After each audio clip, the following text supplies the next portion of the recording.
Assalamualaikum warahmatullahi wabarakatuh. Sebelumnya, perkenalkan nama saya Winda Deningsih, kelas 6 B reguler pagi Banjarbaru. Di sini saya akan mempresentasikan hasil perancangan dan implementasi sistem informasi penyaluran bantuan sosial, yang dimana saya juga menyusun rencana anggaran biaya atau yang biasanya disebut dengan RAB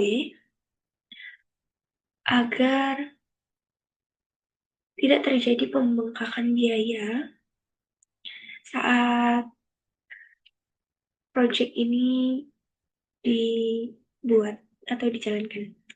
Kemudian di sini ada yang pertama ada analisis kebutuhan. Untuk estimasi biayanya 500.000. Desain sistem termasuk UML dan DFD di sini sebesar 750.000. Kemudian pengembangan sistem 2 juta. Untuk uji sistem atau pengujian itu dengan estimasi biaya 500. Kemudian untuk implementasi atau development nanti ada hosting, domain, dan migrasi data itu 750.000. Maka totalnya 4.500.000. Oke. Kemudian ada analisa pengembangan sistem. Jadi sistem ini bertujuan untuk membuat sistem yang efisien dan transparan agar penyaluran bantuan atau penerimanya itu benar-benar orang yang membutuhkan atau orang yang layak menerima bantuan. Untuk metodenya menggunakan waterfall, platform yang digunakan web, ada PHP, MySQL, dan juga Bootstrap. Sistem ini juga mempunyai manfaat. Yang pertama, efisiensi dalam proses penyalurannya. Kemudian, akses mudah masyarakat. Masyarakat mudah untuk mengajukan bantuan. Kemudian juga ada masyarakat bisa memantau status pengajuannya seperti apa. Misalnya masih menunggu atau layak atau ditolak. Kemudian laporan cepat bagi petugas. Bagi petugas untuk menyajikan laporannya lebih cepat karena sudah ada sistem yang mengelola data penyaluran bantuan ini. Oke, lanjut untuk perancangan sistem.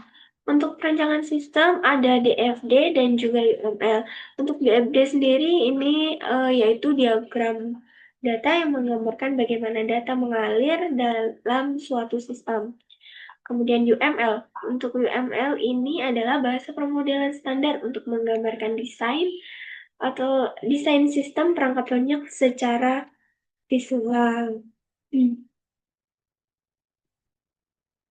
DFD. DFD ini ada dua aktor, yaitu masyarakat dan juga petugas. Untuk masyarakat ini untuk mengajukan bantuannya, kemudian untuk petugas memverifikasi, kemudian nanti akan terseleksi, setelah diverifikasi akan terseleksi otomatis berdasarkan kriteria.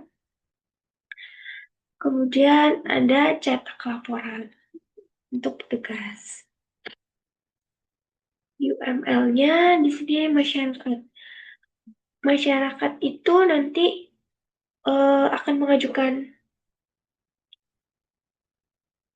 pengajuan, yaitu ada formulir pengajuannya, kemudian diverifikasi oleh petugas, kemudian disimpan dan nanti juga bisa diambil.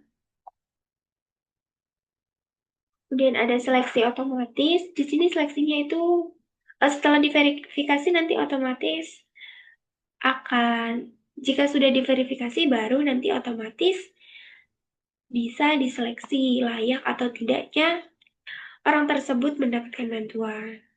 Kemudian nanti juga masyarakat bisa melihat status pengajuannya.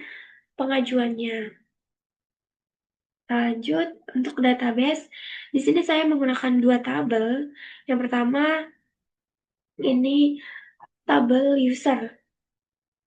Jadi, di dalam sistem informasi penyaluran bantuan ini, eh, ada dua aktor atau dua yang bisa mengakses, yaitu sebagai masyarakat atau sebagai admin. Di sini ada ID, username, password, role-nya sebagai petugas atau admin. Kemudian nanti juga ada foto untuk di dalam dashboardnya. Kemudian di sini yang kedua ada tabel pengajuan. Untuk tabel pengajuan sendiri ini ada ID, ada user ID, nama, nick, alamat, pendapatan, tanggungan, verifikasi status, dan seleksi status. Ada juga tanggal pengajuannya. Oke, lanjut. Relasi antar tabel. Jadi, antara dua tabel ini mempunyai relasi, yaitu ID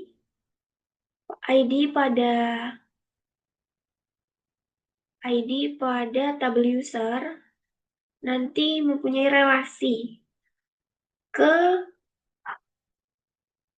tabel pengajuan. Di tabel pengajuan, di sini mempunyai nama user ID. Kemudian implementasi sistem. Front endnya menggunakan HTML, CSS, Bootstrap, dan JavaScript. Untuk backend-nya saya menggunakan PHP, database yang menggunakan MySQL, kemudian fitur yang ada di dalam sistem ini, yang pertama ada form pengajuan untuk masyarakat, juga nanti petugas juga bisa mengajukannya. Kemudian cek status pengajuan itu untuk masyarakat, verifikasi petugas, kemudian seleksi otomatis, dashboard, dan juga cetak laporan. Untuk pengujian sistem. Untuk pengujian sistem ada dua, ada black box testing dan juga white box testing. Untuk black box testing ini pengujiannya uh, menguji fungsi sistem tanpa melihat kodenya, yaitu fokus input dan output dari sistemnya. Kemudian yang kedua ada white box testing. Kalau white box testing ini pengujiannya dilakukan dengan melihat struktur kode internal dan logika kode programnya. Oke, baik. Saya akan menguji menggunakan black box testing.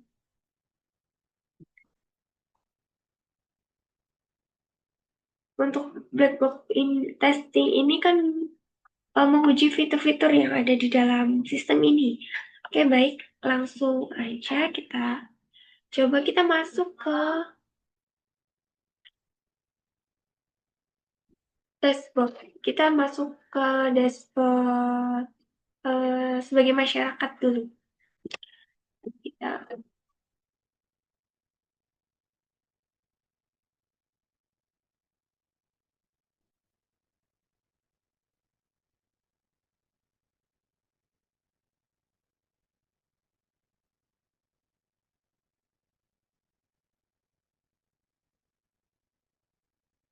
untuk password di sini juga bisa dilihat.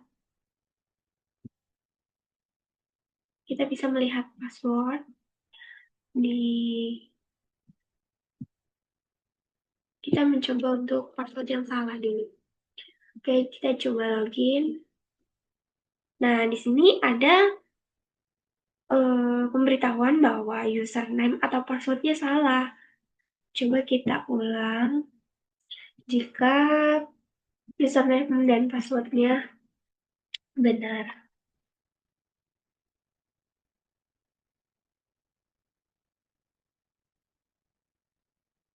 Oke, kita masuk ke dashboard. Untuk dashboard ini mempunyai menu, form pengajuan, status pengajuan. Di sini juga ada panduan dan kontak. Ya, kita masuk ke form pengajuan terlebih dahulu. Di dalam form pengajuan ini ada nama lengkap, nik, alamat, pendapatan, jumlah tanggungan, dan alasan pengajuannya. Untuk coba kita mengisi nama lengkapnya. Misalnya, hmm, inilah.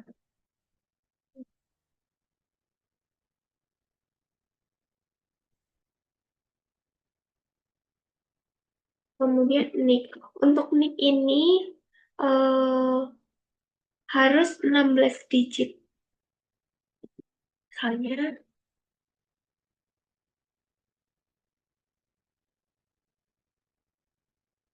ini baru 10. Nanti kita coba menggunakan nik hanya 10 dulu.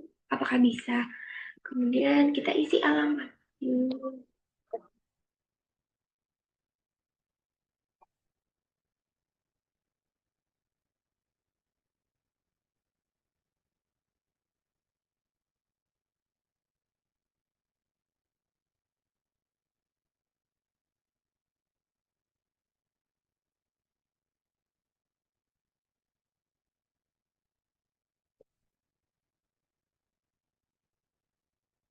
Untuk pendapatannya,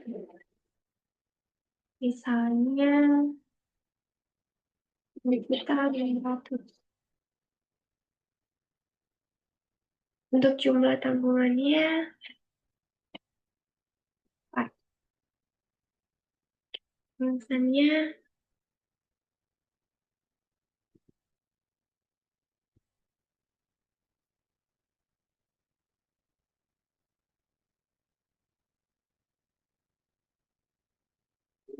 yuk kita kirim. Nah, di sini ada pemberitahuan bahwa kita harus menginput 16 digit NIK-nya. Coba kita menggunakan NIK dengan jumlah 16 digit.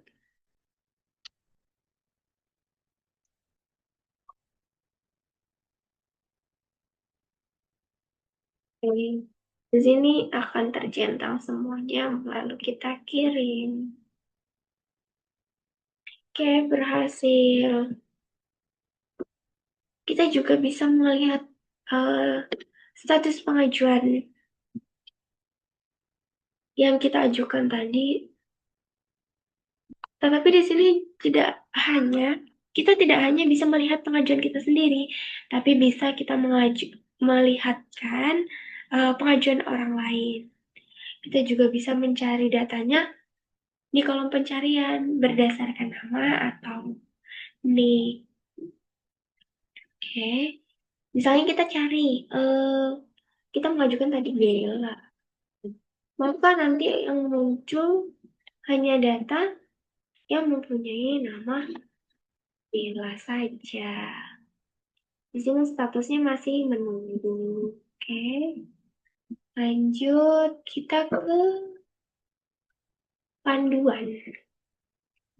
Untuk panduan ini, eh, panduan untuk mengajukan bantuan dan juga melihat status pengajuan. Kemudian juga ada kontak. Untuk kontak ini masih di halaman dashboard, tetapi dia akan scroll ke di mana informasi kontak itu ditampilkan. Oke. Dan di sini juga ada logout. Kita bisa diklik di sini logout. Semisalnya nih, masyarakat belum mempunyai akun atau belum mendaftar, maka harus registrasi di sini. Registrasi, masukkan username, password, kemudian konfirmasi passwordnya. Kita masuk ke halaman admin.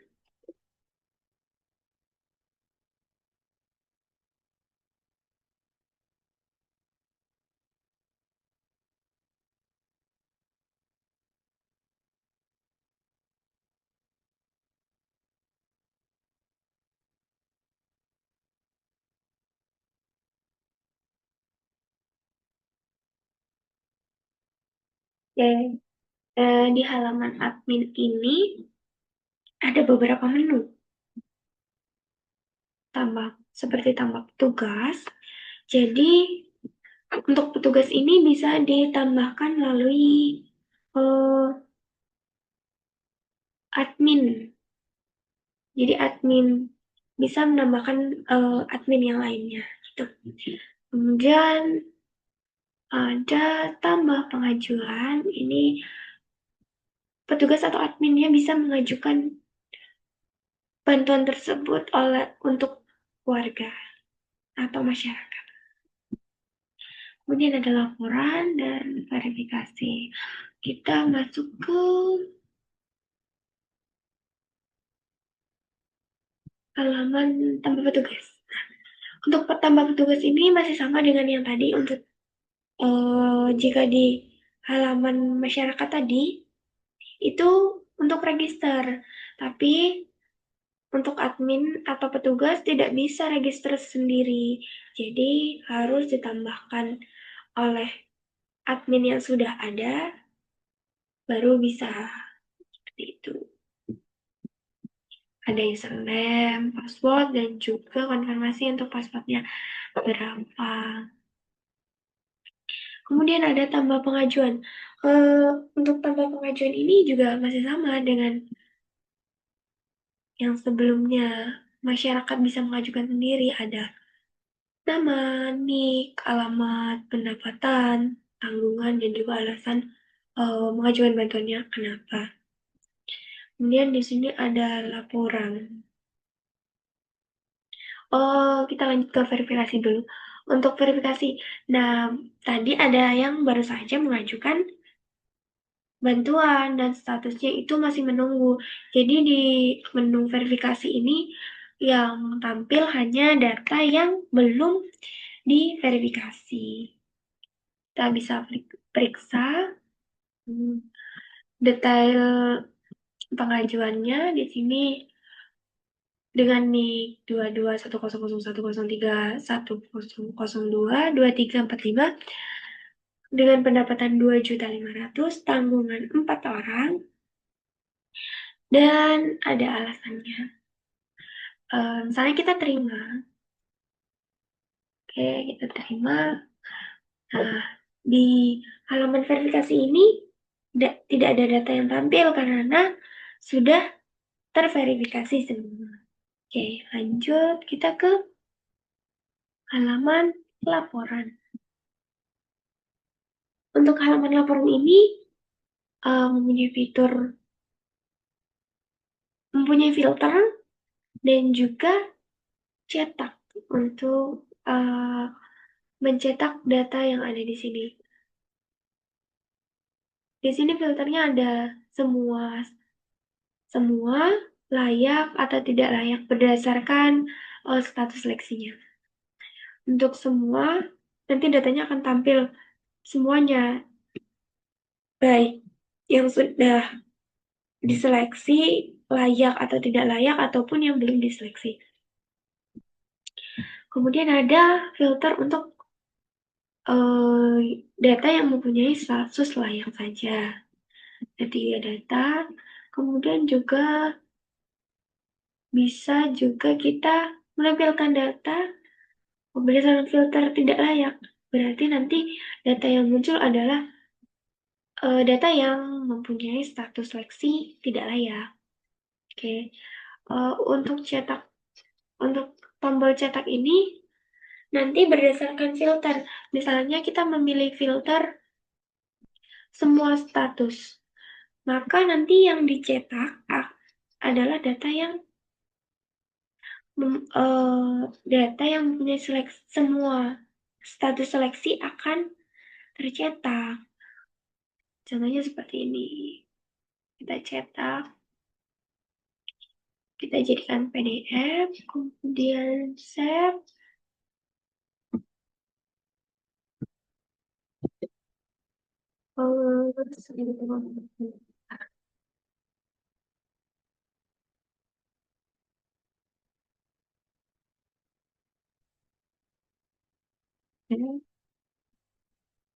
Kemudian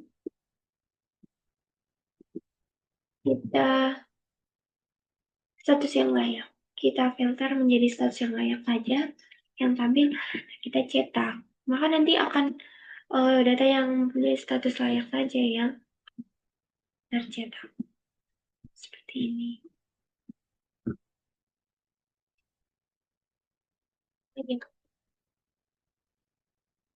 Nah, oke baik kita lihat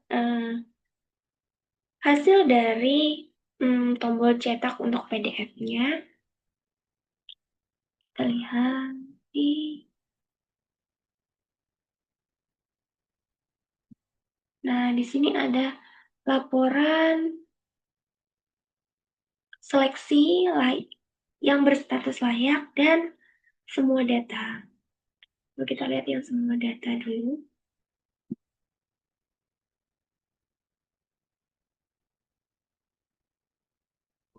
Oke, untuk semua data dengan status yang belum diseleksi, layak, dan tidak layak. Oke, untuk laporan seleksi yang layak, nah di sini hanya menampilkan data yang mempunyai status seleksinya layak saja.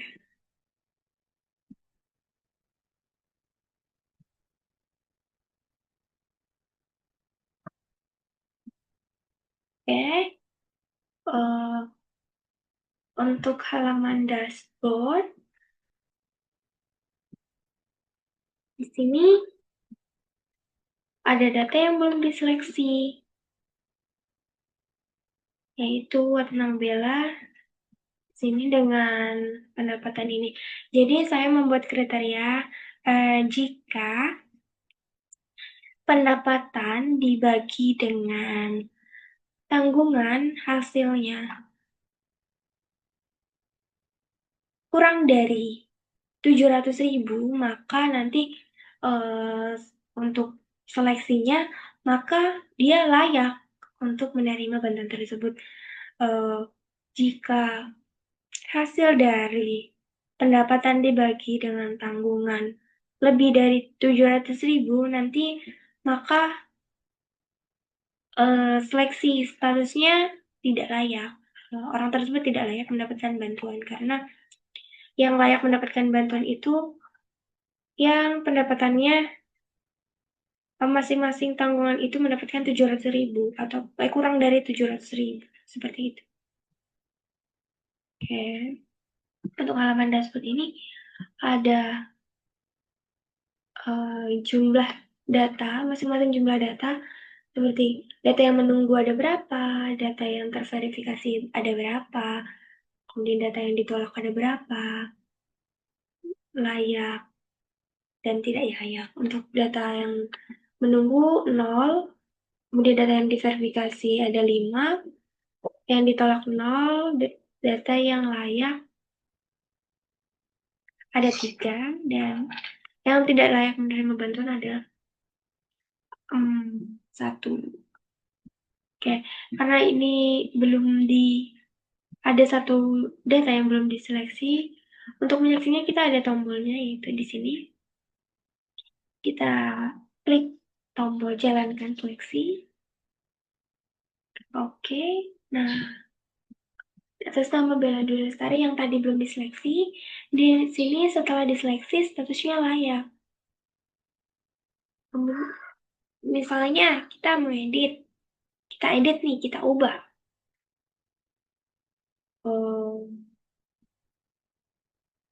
Pendapatannya menjadi juta.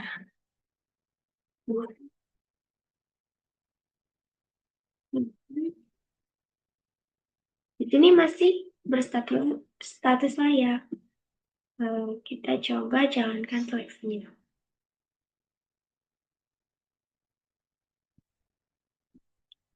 Oke. Nah, di sini juga berubah setelah kita jalankan menjadi statusnya tidak layak karena berdasarkan kriteria tadi, jika pendapatan dibagi tanggungan hasilnya lebih dari 700.000, maka eh, tidak layak untuk menerima bantuan tersebut. Kemudian di sini juga ada tombol hapus. Untuk tombol hapus, coba kita klik tombol hapusnya. Cancel. Nah, datanya tidak jadi terhapus jika kita diklik cancel. Kemudian kalau misalnya kita klik OK, oke, oke, di sini datanya menjadi hilang atau terhapus sudah. Dan untuk jumlah data di sini juga otomatis akan berubah. Mungkin itu saja. Oke, untuk laporan pengujiannya tadi menggunakan metode black box testing dan hasil ujinya semua fitur berjalan normal dan tidak ada yang error.